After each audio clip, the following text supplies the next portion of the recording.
gentlemen. Uh-oh. It's time for the Early Bird Special. Bringing you the best stories from the world of sports and sports entertainment. Now, here are your hosts, Sparky and Burdick. Welcome back to the Early Bird Special, Hour 2. I'm Chris Burdick, that's Sparky. And we got another special guest in the building. Quick special thank you once again to Michael Hopper for joining us and talking Thunderbolts. But we got to talk some comedy now because our friends at the Well are in the building once again. As Anthony Jauregui in the house, the host of the pregame show. Pregame show. Post-game sports talk. Yeah, we're pre-gaming anyway, so who cares? How are you, my friend? I'm doing fantastic, man. It's great to be here. I'm so excited. Just wonderful to be here. So thanks again. Not a problem, my friend. Not a problem. So what's going on at the Well? What do you guys got coming up for us this week? Well, man, so this week, today, the thing we have to look forward to is the pregame show. It's I'm hosting, right? It's the free comedy open mic that the Thursdays offer. It's a good time. These last couple nights have been a little bit of a doozy. I bombed on Tuesday. So I bombed on Tuesday. Really? I tried out some new material, and it didn't work out very well. Huh? No, it didn't. And sometimes that's what happens when you write things down in the middle of the night, thinking it's funny in your bedroom alone and not testing it on anyone else. Yeah. I learned the hard way, and by the time after those 5 minutes, I want to ask what you said so bad. I want to ask, but you don't have to. You don't have to. I know you bombed. You probably threw it away. No, I didn't throw it away. I kept it. Actually, I tried to I talked about having a foot fetish. But yeah, I don't know how many people are gonna get that one. Ralph. That's why I was joking. I know Ralph's over there. Yeah, Ralph is probably, but oh my Lord, no. But I don't. That's why. See, even just in this room, I brought it up, and everyone got tense. Listen, yes, I get it. Listen, I get it. Listen, there's nothing wrong with a couple of hoops, okay, or whatever you got. I don't know, whatever you got. I like. Anyway, moving on. So I know. The Thursday night open mics, the pregame, that's the longest open mic here in town. Yeah. Who was like a football team that got sold and turned into another team, like the Baltimore Colts turned into. Yeah, there you go. That's probably the closest thing. When Daniel Betts hosted, they were the Baltimore Colts. I'm the Indianapolis Colts now. We're bringing in new quarterbacks every year, and we're losing. No, I'm kidding. It's a good time. Yeah, right. That is Boyston's team. So I know you guys have all sorts of comedians that come up, but I'm going to go back to the bombing. So yes, we have to go back to the bombing. I love talking bombing. I've heard from other comics and you, bombing is just part of growing as a comedian. So I want to hear it from a comedian. So if say the foot fetish one bombs, do you keep that one and kind of let it grow as a joke, or do you just toss it? I love feet, so I'm gonna keep talking about it.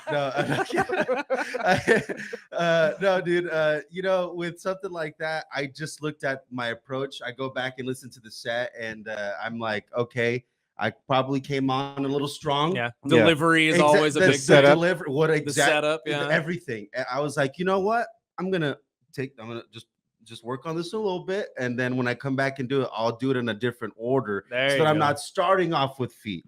Because listen, if people get to know me, they're like, maybe he doesn't love feet, but if you come out saying I have a foot, people are just gonna be like, whoa. Yeah, and they're gonna remember you. Hey, that's that foot guy. Yeah, exactly. They're gonna remember you as that foot guy. That's the foot dude again. I was just joking. I thought we're having fun here.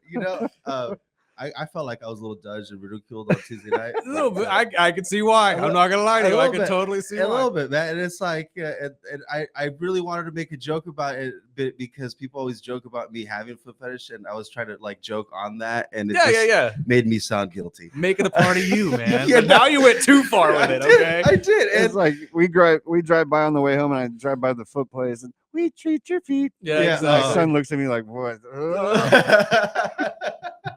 That's an ideal job for you, though, huh? Absolutely. I'll do it for the old minimum wage. There you go. $8.50 an hour, right there. Yeah, baby. That's my target wage. Yeah. Over the years, I've seen comics, and whether it was an open mic show or it was something that they were just working on, but I've seen, a lot of comedians.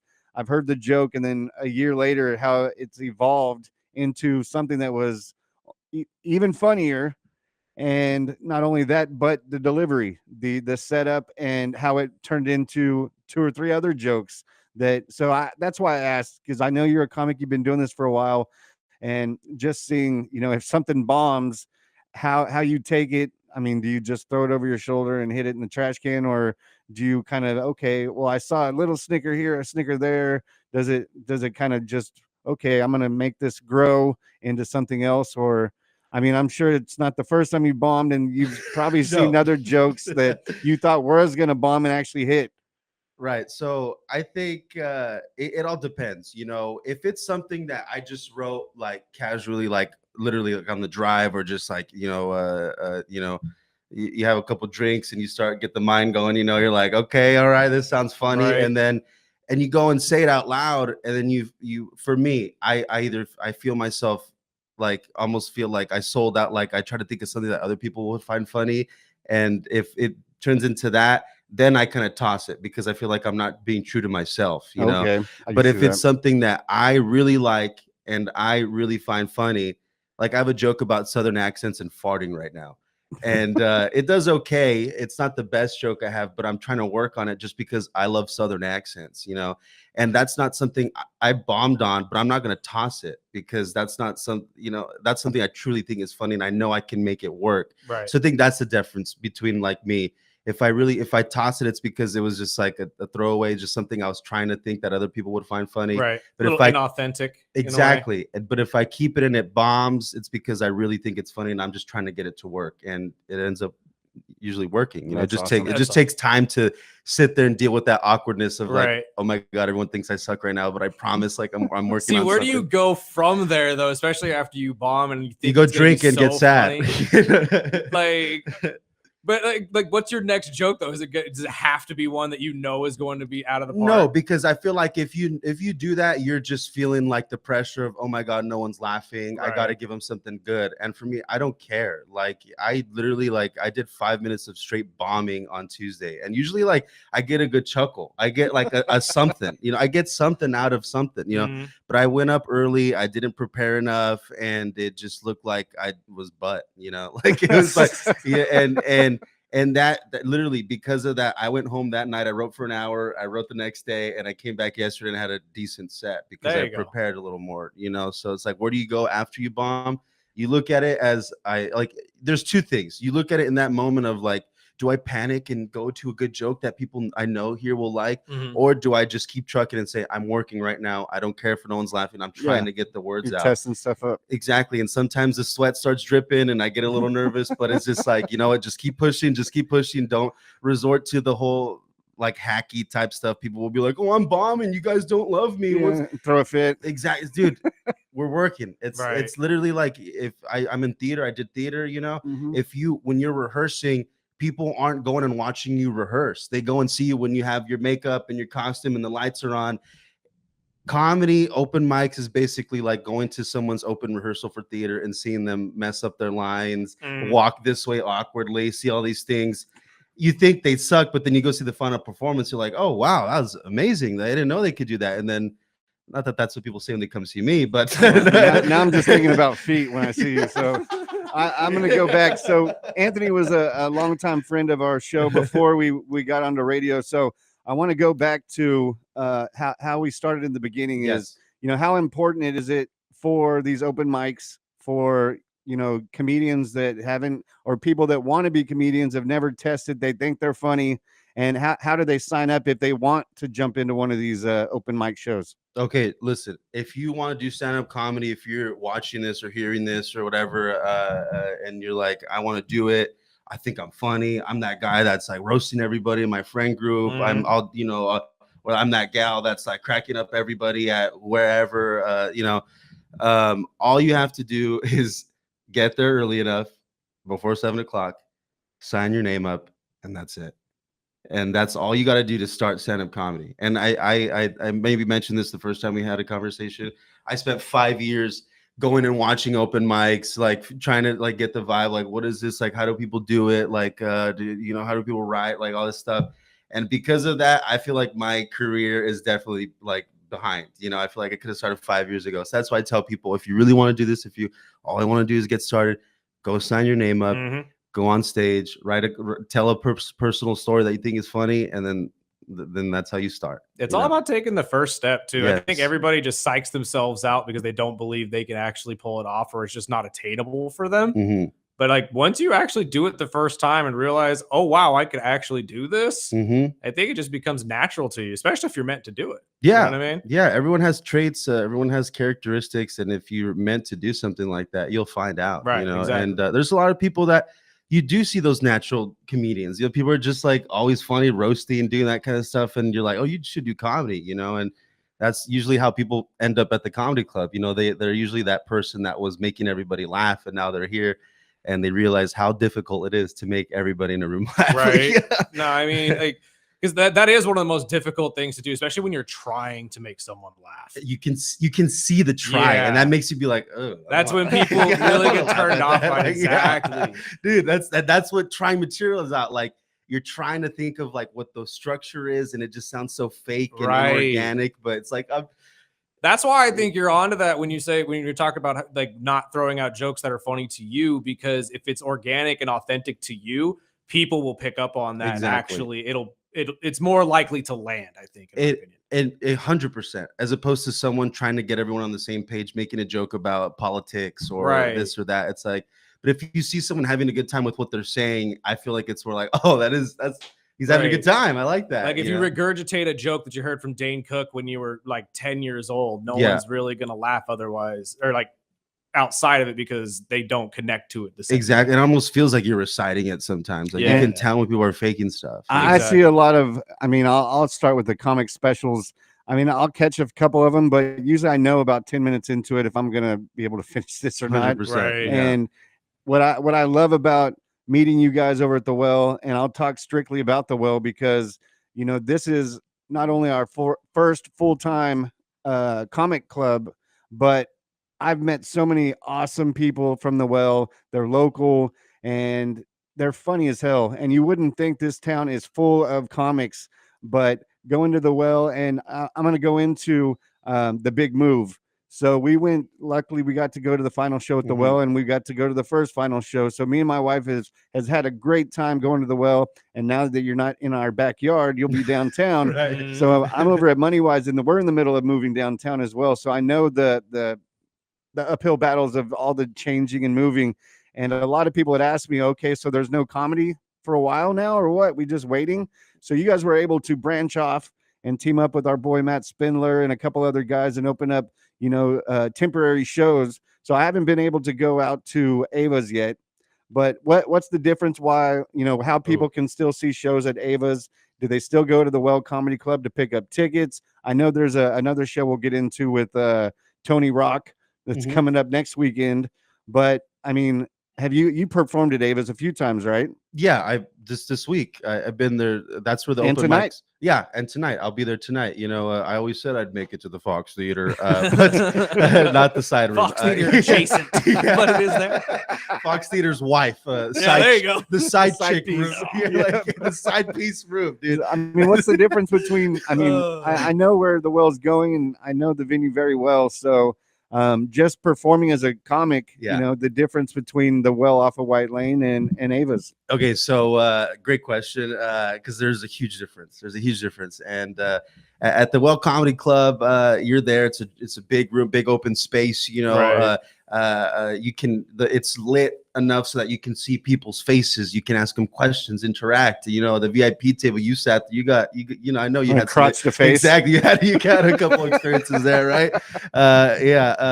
So you know, at the old Well, right, on White Lane, it was just a big open space. It was a rock venue before, a concert venue or a music venue, whatever. So it's just a big space to fill in. And I feel like because I started there, I got so used to, I'm not jarred by big spaces now. I'm just so used to performing for a bunch of people in a big open room, right? Now at Ava's, not a bad thing, right? But it's half the size. It's lit in a way that you're kind of blinded, which is a good thing in my opinion. A lot of comedians are complaining about it, not in a bad way, but they say that they can't see, they can't connect with people, they can't make eye contact, and you don't see the reaction from the jokes that you're trying to land. That, but more so this. You guys heard of crowd work comedians, right? Yeah, it's like a lot less crowd work going on at the Avas, okay? A lot less, what do you do for a living? A lot less roasting people because you can't see them. Right. So when you're bombing at the old well, you can just adjust and start joking about how this person's not laughing. You can see them not laughing. You can make a joke about the bartender making a drink, and you can see, but at Ava's, it's so dark in there, and it's lit in a way that you're the performer and nothing else. You're the sole focus. There's not a lot of distractions. You can't see a lot of the faces of anybody else. So the difference is, like, for me, I've been going up with straight like material, not a lot of, because I did do a lot of crowd work. I did do a lot of interacting, but it's been a lot more just people going straight up and just doing material, a lot less of the interacting. You do see it, but definitely a lot. People would just be like talking to people before, but now it's a lot less like of that and a lot more of performing strictly comedy, and it's a smaller room. So it feels like a lot like it more intimate, So that's, I know the open mic, the pregame shows every Thursday. It's tonight. It's free, correct? Yes, sir. So the show starts at 7. If you want to sign up, doors open at 6. You can sign up then. Yeah. And I saw the weekday show. Those are the Tuesday shows, right? Yes, sir. With Nathaniel Webb, which I believe we're going to have on here in a week or so. He's a funny dude too. He's my best You and friend. him are one of my favorites here in town. And then I heard a new one. Maybe it's not new. It's new to me, but the midweek. Oh, it's new. Yes, it is Okay. new. It is new. Yeah. So who is this? Jason? His name's Jason Budahazy. He's a comedian he's been doing comedy for a minute now. Just moved to like the area a couple years ago, and he took over Wednesdays, and it's a great show because they basically, it's called midweek crisis comedy. Essentially, if you're going through something in your week, if something's rough, your boss is annoying, your girlfriend broke up with you, you got You your have a car. feet fetish? Yeah. That just got put on blast. Hey, on let's the get you. radio Let's get you to the open mic, okay? If you want 15 minutes of him just making fun of your foot fetish, then sure. Oh, trust me, I get booed out. I would get booed out quick. You get booted out with the foot. What's funny is I went to a Christmas party, and I was one of those eccentric kids growing up. I was like 4'2", 4 foot nothing. I was the shortest kid, and I had long curly hair, and it was the time when Ace Ventura came out, and I had an older brother. So we did voices, impersonations of Ace Ventura all day, every day. And I ran into an old friend from high school, and I hadn't talked to her in probably 15 or 20 years. And that's the first thing she said: "You used to crack me up in elementary school. You was a little Ace Ventura." I'm like, "Oh, don't bring that up again, dude." I heard that all night. So no, I've talked about with Betts. He's like, "Dude, try it out." Like, no.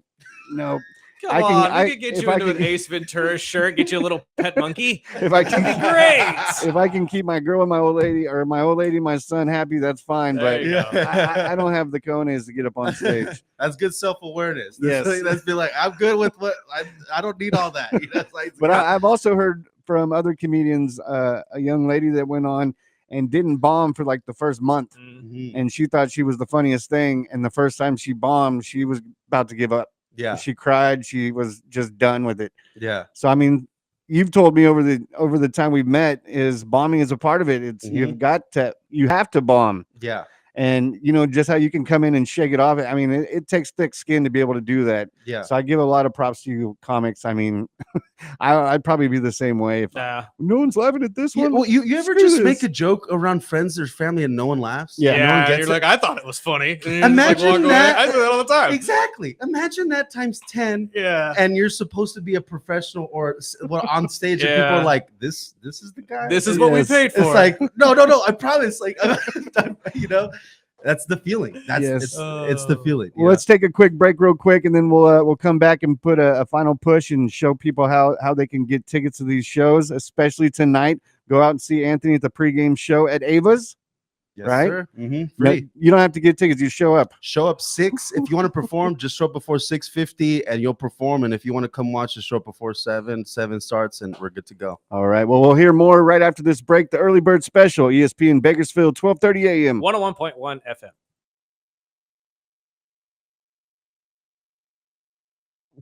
Sorry, Mark. It's okay. Again, it's the healing process. I will get there We'll get you headbanging here in a couple of weeks. one day. One day again, I will be able to. We'll Welcome get back to you the a Early neck Bird. brace just for the show, like Andy Kaufman. It's a little late, Right. It's a little late for that now. Welcome back to the Early Bird Special, where again you can watch us on YouTube and see everybody bob around like Muppets. Some Except metal you. music. We got our boy man. Anthony in here from the Well. One last time, man, tell them about the pregame show, where they can go and actually get into this, because it's a lot of fun. I think everybody here in the community needs to come out and actually check you guys out a little bit more. Thursday nights are the best. I'm telling you, and I'm not saying that because I'm hosting. If you ask any comedian in town what the best open mic to go is, they're going to say Thursday. All right. Thursday's the pregame show. Tonight it's going to be at Ava's. If you're looking at the Fox Theater, if you're looking at the building from the corner, it's just on the right side of the building. Go in there, and we got drinks in there, free comedy from 7 to 9. Again, if you want to sign up and perform, just show up before 6:50, throw your name in a bucket, and you're on stage performing. Okay. And if you want to come watch, just come by. The show starts at 7. Come grab a drink. And again, maybe people aren't the most polished up there, but part of the allure of an open mic is seeing people try and work things out, and that awkwardness, and that is it's the best part. Exactly. You can't get. I just talked about bombing about foot fetishes. Like, you're not going to get that at the Maya Cinema. No, you're going to get raw comedy, and that's what you want. Exactly. And raw, unfiltered. Yeah. I mean, I've seen a lot of these comics grow from it.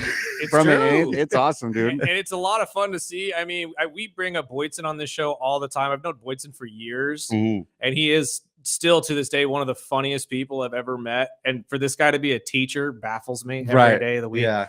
But it's just really cool to see, like you said, you get to see these guys grow and get better and better and better every time. And it's a delight to see. You guys really take this seriously. And I appreciate that a lot. No, heck yeah, dude. A lot of people say like they have different reasons for comedy, but no matter what, it's just a blessing to be able to perform, and it's great. So I love it. But obviously we are a sports show, so we have to talk a little sports with you. And you were telling us you're a Packer fan. I am. Cheesehead. Cheesehead over here. So what do you think about your draft picks? Are you happy with the receivers? And also, do you think Romeo Doubs is going to get traded like everybody keeps saying? I think he should go for sure. Really? Yeah, I think he should go. But I liked him. But then this last year when he like quit on the team and like he went on like a sabbatical because he was depressed, I'm like, listen, bro, I did that for Target in 2015, but you can't do that for the Packers in 2023. Like you can't. But and our receivers have been so unreliable. They're dropping passes. They were 4th in top drop passes last year, and they brought in 2 guys that also drop passes, but I guess they're faster. I don't know. But it was cool because as a Packers fan, they waited until Aaron Rodgers left to draft a wide receiver. Naturally. Exactly, which is ridiculous. And now we have his name's Golden or something from Texas. I don't know too much about college. I know that general. I don't know. I think he's good. They're all good if they're in the NFL. But I mean, that's what I looked at. If you're a first rounder in the NFL, you at least better produce for my team as a starter, at the very, very least. Yeah, but I think about first rounders like Kadarius Toney, right? Yeah, and I'm like, oh, hold on a second. Well, that's what we've been talking about the last couple. Drake of London is Drake. I love Drake. I'm a Falcons fan. I will take Drake London 20 out of 20 times. No, I just think it's interesting because these first round picks, especially lately at certain positions, have been duds. Yeah, and you really get more of the stars or starters from the 2nd, 3rd, 4th rounders. Yeah. I feel like with the Packers, I mean, because that's where my focus is, but I feel like we usually draft good linemen or good corners like later in the rounds, but our first rounds are all... I mean, shoot. Yeah, we had Elton Jenkins. How you guys let him go, and is he still a free agent? Is Bakhtari still a free agent? Yeah, he's a free agent, but his left knee's medically retired, I think. He's got like walking peg legging. Yeah, dude, that poor guy. Is he just waiting for where Aaron's going too? Because those two are best buds. So you brought up Aaron. You think he ends up in Pittsburgh? You think he retires? I feel like he's going to end up in Pittsburgh, and it's going to be lackluster as heck. Yep. And I think there's a lot of people that feel that way right now. 100%. I'm sure, like, if you're a Steelers fan, you're not excited. And I don't know many that are, though, with or without him. Let's be fair. I talked to my boss over at MoneyWise. He's a Steelers fan. He was like, dude, just let me know. If it happens, I'm retiring football this year. Really? I don't want to watch it. No, we had people in our DMs yesterday after the Pickens trade saying, I'm going to go cry now. Like, they are not happy with what's going on in Pittsburgh. My Cowboys friends are very happy. Oh, I'm sure they are. They're very. And what even made it better is, he was asking for $30 million with Pittsburgh. And now that he's in Dallas, he's like, no, I'll play off $3.5 million. Yeah, I'll prove it. I'll show you. No, guys he came out yesterday and said it was more about the quarterback situation. Yep. It wasn't about the money or wanting to be QB1. He was very worried that Mason Rudolph was going to be his quarterback. No way. And nobody's talked to DK Metcalf because that guy's like, Okay, but let's be honest. DK has not exactly had great quarterbacks throwing to him his entire career. Yeah, who do you have? Russell Wilson. Who do you have? Drew last Lock. year? Yeah, Drew I Lock. don't even think yeah. he ever had Russ. Was Russ ever throwing him the ball? I believe so. Yeah, he Was had to last have. couple of Yeah. years? Okay. I feel like he started like he got. I know he had Drew Lock. You know he had Gino. Oh yeah, Gino. Right, Good old right. Gino. But regardless, I mean, he hasn't exactly had peak quarterback play anywhere he's played. And it's because he's like built like Megatron, right? Like he's like, He is. dude. It's He's like, a dude, big dude. this dude should be like leading the league. He should be running know what- over dudes. You know like, what we were robbed of, though? We were robbed of what could have been the greatest teammate on teammate sideline brawl during a game ever. Because him and George Pickens fighting each other that'd would been have been hilarious. incredible. Dude, all the fight. They could have had the helmets on and still made contact with each other's faces. Like, it would have been crazy. Yeah, someone would have got stabbed. You I want to think. talk about Megatron and Optimus Prime? Like, good Lord. That'd have been hilarious. But no, I thought for sure when Rodgers left New York, I thought for sure he's going to Minnesota. He's Oh, gonna yeah. follow the Oh, Favre yeah. steps. I feel like that is the last part of the ritual sacrifice, and then the Exactly. world explodes Exactly. and like angels fly. And, like, Dude, and honestly, all of the talk before all of it happening too, and like the hatred that everybody thought that Aaron had for Brett and all the waiting he had to do for him, it would have been ironic as heck to see him follow exactly the same and then he footsteps. goes and screws over like another state's like federal like The states only funds thing or he something. didn't do was fake 2 retirements to get out of his Right, teams. right. Because that's how he got out of Green Bay and that's how he got out of New York. Yeah. So, but I mean, at this point, that's basically where we're at with football. I mean, right? I mean, oh, actually, no, I wanted to talk to you about this Yes. 'cause I thought this was funny. So we haven't gotten to this on the show yet, but I wanted to bounce it off you too, Sparky. Uh-oh. A quarterback that was supposed to go into the draft this year that everybody's been watching in the NCAA level for 7 years, Cam Rising of Utah, has actually announced yesterday that he is medically retiring due to a hand injury that he got during a Baylor game, I believe, years ago. This is a 7-year career as a injury. starting quarterback in the NCAA just to end it off of a medical injury. What are the two of your first thoughts before I get into I feel like, listen, if you're gonna retire medically, it needs to be for something in your brain, like you're physically unable to walk, but your hand, dog, your I hand. mean, if you're a quarterback, was it his throwing hand? I don't know. I need to find out if it's the throwing. There's hand or the robotic pistol. hands out Right, there. Put a right. wrist brace on, dude. I mean, Get we- out there. We got linebackers playing with one leg or one arm. So I mean, come on. Yeah, Shaquem Griffin or whatever. Yeah. My bigger question here is: you were a starting quarterback in the NCAA level for 6-7 years, and you didn't go into the pros yet. I think the medical clearance is more of him saying, "I don't know if I can hang in the pros, so Right. I'm going to hang it up right now before anybody makes me feel any different." Right. I know he went back to his high school and is now the offensive coordinator. So for something is him. looking up Hey, that's a good gig. For, That's a dang good gig. for a PE teacher. Yeah. Somebody that played in a high level for 7 years. Dude, I know we're joking on the guy, and it does suck that he has to medically stop playing football, but 7 years in the NCAA level. Like you were a super senior for like in college. Like what? Like You want were- to talk about a guy who exploited the COVID rules and still didn't get to the pros, dog? Like, why did you play 7 years if you weren't going to go to the pros? I went to college for 7 years, but I was just stealing the FAFSA money. I don't know, I'm- I don't know what shoot. this guy's doing. I've seen basketball players leave with medical conditions, get drafted into the NBA, and then say, "Oh yeah, I can't play. Sorry." Yep. Like, Yeah. at least do that.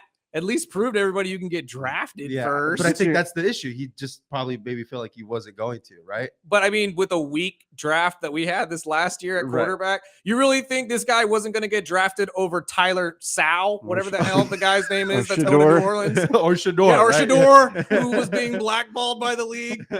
Like, that actually would have been a hell of a statement if Cam Rising got drafted before Shador Sanders. Yeah. And then retired. Oh my. Yeah, and then retired. Good Lord. Ouch. But no, we appreciate it, Anthony. Check him out. It's the pregame show tonight and every Thursday. We'll talk to you real soon. I appreciate you coming out this early. Appreciate you And, guys. Thank you so much. We'll hear more from you. We'll definitely. I'll be getting a hold of you before the next Thursday show, and we'll line up something so you can be a regular, man. We miss you. We appreciate your time, and we've got a couple miscellaneous stories that we could wrap up the show with right here on the Early Bird Special, ESPN Bakersfield, 12:30 a.m. 101.1 FM.